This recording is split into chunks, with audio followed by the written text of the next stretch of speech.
Gobichettipalayam Thiru K A Sengottaiyan அவர்கள், தலைமை ஒருங்கிணைப்பாளர் நிர்வாக குழு.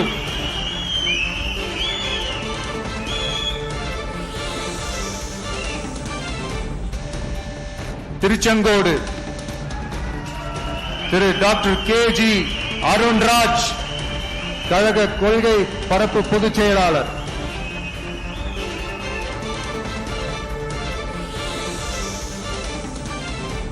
திருப்பரங்குன்றம் திரு CTR நிர்மல் குமார், கழக இணை பொதுச் செயலாளர்.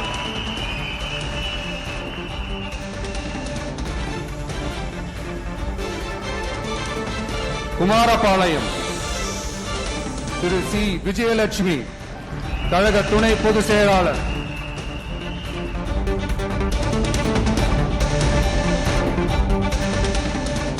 திட்டக்குடி தனி தொகுதி திரு ஏ ராஜசேகர், தலைமை நிலைய செயலாளர்.